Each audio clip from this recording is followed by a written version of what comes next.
शानदार धमदार शानदार, कौन बनेगा करोड़पति। चिंतन में आपका स्वागत है। मनुष्य की मौलिक आवश्यकताएं क्या है? तो उत्तर मिलता है भोजन, वस्त्र और आवास। इससे अधिक और चाहिए भी क्या? लेकिन क्या इन मौलिक आवश्यकताओं के पूर्ति हो जाने के बाद आदमी ठहर जाता है? किसी को देखा है कि वो रुक गया, इससे और आगे अपनी आवश्यकताओं को विस्तारित नहीं किया और उन आवश्यकताओं को पूर्ति करने के लिए संघर्ष नहीं किया? ऐसा नहीं होते देखा होगा। व्यक्ति का स्वभाव है, मनुष्य की यह वृत्ति है, प्रवृत्ति है निरंतर आगे बढ़ने की।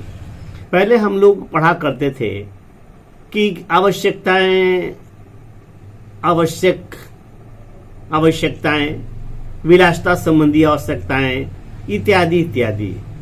तो स्पष्ट था विवरण कि साइकिल किनको होनी चाहिए, उनकी साइकिल जरूरत है। ये जीप जो जिस प्रकार के रेपटीली राहों पर भी चल सके तो उनकी जीप की जरूरत हो, तो ऐसे किसके लिए सोचा गया था?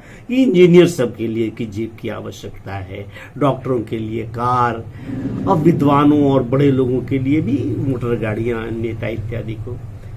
लेकिन आज ये आवश्यकताएं विलासिता संबंधी आवश्यकताओं में आकर के ये विलासिता से भी ऊपर, जिनके घर में रहने रखने की मोटर गाड़ी जगह नहीं है, उनके भी यहाँ देख लीजिए एक कार है। क्यों क्या कार ले लिया? कौन चढ़ता है उस पर? आज तो चूंकि कार कंपनियां इतनी फैसिलिटीज दे दिया हुआ है कि कोई भी चाहे तो फाइनेंस करा करके अच्छी से अच्छी कार रख सकता है, जैसे उनका केवल इंस्टॉलमेंट मिलना चाहिए। लेकिन कार पर चढ़ता कौन है? कार से कोई जाता कहाँ है? उस घर का कोई आदमी को इंटरेस्ट नहीं है, लेकिन फिर भी कार रख लिया है। तो कार पर कौन जाता है, कौन चढ़ता है, कौन रहता है?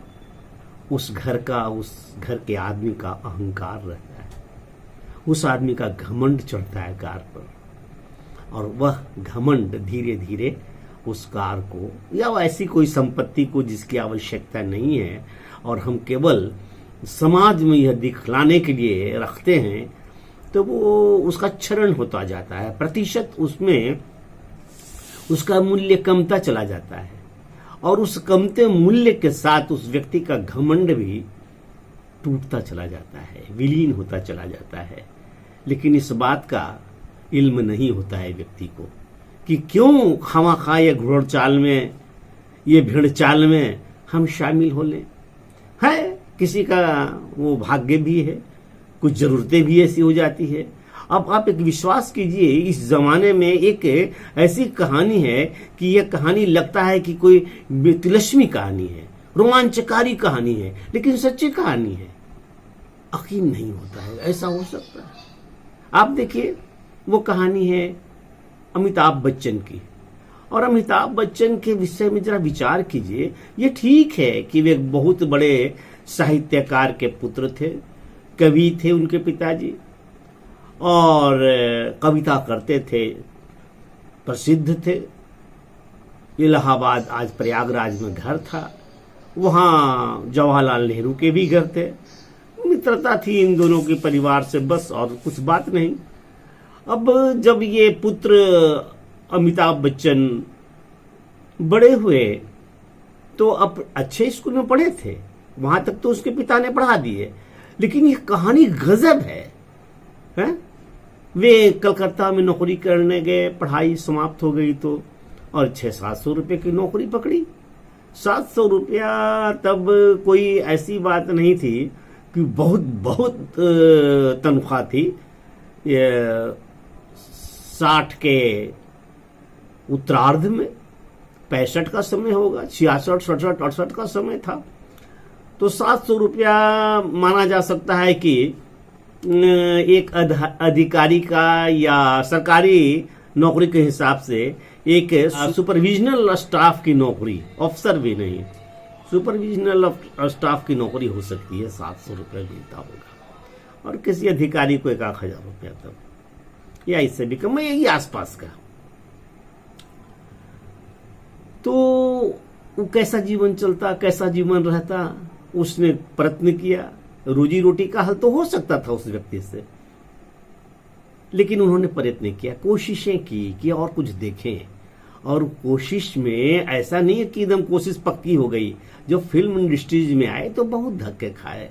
एक फिल्म वो प्रसिद्ध हो गई, खूब चल गई, फिर चल निकले तो चल निकले। अब 700 रुपया कमाने वाला व्यक्ति अपने जीवन में एक फिल्म में वो दांव पर लगा दिया अपने जीवन को। एक स्टंट में ऐसा चोट आया, लगभग 82-83 या 80 दशक की कहानी है। कूली फिल्म थी और उसमें चोट लग गया इतना कसकर कि लगा नहीं कि ये व्यक्ति ये बच सकेगा। जीवन उनकी खतरे में पड़ गई। खैर, उनकी चिकित्सा हुई और किसी तरह से वे बच निकले। और बच निकले तो देखिए, फिर अपनी एक कंपनी भी खोली थी ABCD करके। वो कंपनी फ्लॉप कर गई। वो इनकी फिल्में खूब चली, फिर कुछ फिल्में फ्लॉप कर गई। बहुत रुपया कमाया, फिर रुपया कमाना बंद हो गया। इस तरह से उस व्यक्ति के ये कहानी कोई उपन्यास की नहीं है, जीवंत पात्र हैं अमिताभ बच्चन।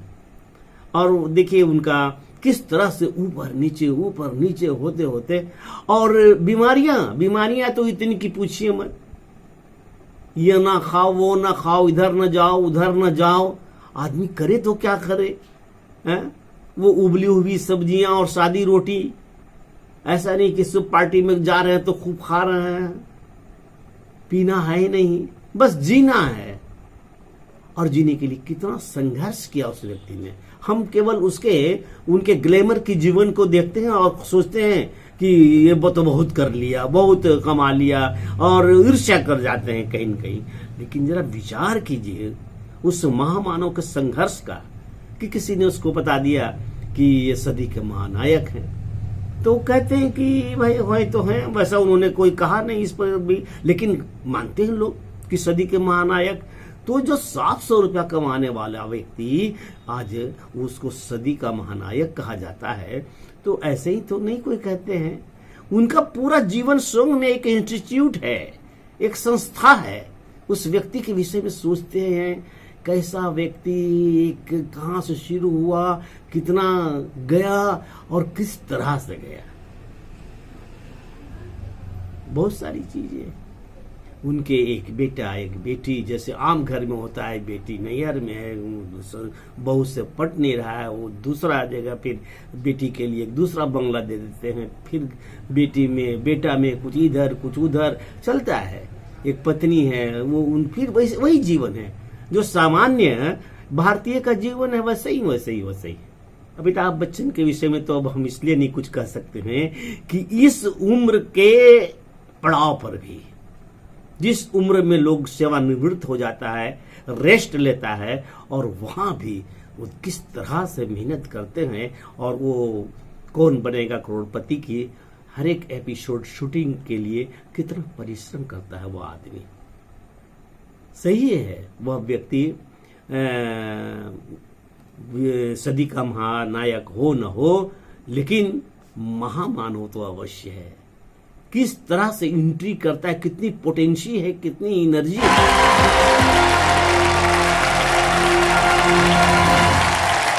है। और दौड़ करके और फिरा करके बोलना ठीक है। वो कितना रेस्ट लेते हैं, कितना बोलते हैं, कितना रेस्ट लेते हैं। रेस्ट ले लेने के बाद भी एक एपिसोड को आप इस तरह से नहीं कंप्लीट कर सकते हैं यदि मन में वो जिजीविषा न हो, यदि मन में वो लगन नहीं हो, करने की इच्छा नहीं हो। वो ऐसा नहीं करना है, कार्य को पूजा समझ करके। इसलिए नहीं करना है कि केवल कि धन संपत्ति ऐसा करेंगे तो इस एपिसोड का इतना करोड़ हमको मिलने वाला है। एक पक्ष है, लेकिन यह पक्ष भी उसमें चाहिए कार्य के प्रति लगन।